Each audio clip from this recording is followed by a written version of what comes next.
يكون المرشح من بدايه البطوله كل البطولات لو تلعب كل يعني صارنا 4 و5 بطولات يبدا في تصاعد.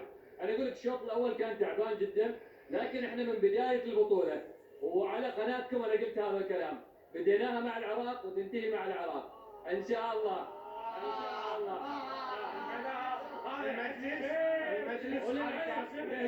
نهديكم البطوله ان شاء الله ان شاء الله. انتم الخميس راح نتلاقى ويا العماني والبطوله عراقيه باذن الله. ان شاء الله. ان شاء الله عمانيه ان شاء الله. ان شاء الله البطوله عمانيه ان شاء الله.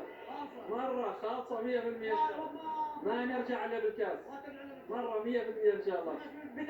لا شالينا مسقط ان شاء الله مره 100% ان شاء الله. جاهز الطياره حقت الكاس. لا خلاص جاهزين ان شاء الله. بدك تتوتر. لا جاهزين ان شاء الله النهائي. كاس عراق ماخذين ان شاء الله. خفتوا من الهدف؟ لا والله ابو علي خاف ما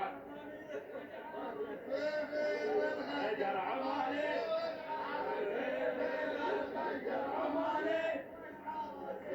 الخنجر عماني وشعار سيفي والخنجر عمانية وشالينا الكاس. اخر كلام هذا يا شباب.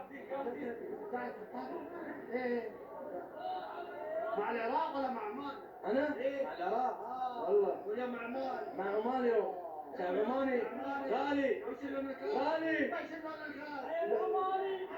حيوا العماني حيوا العماني حيوا العماني.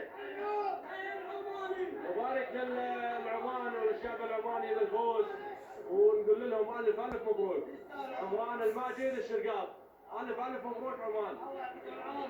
الله يعطيكم العافيه.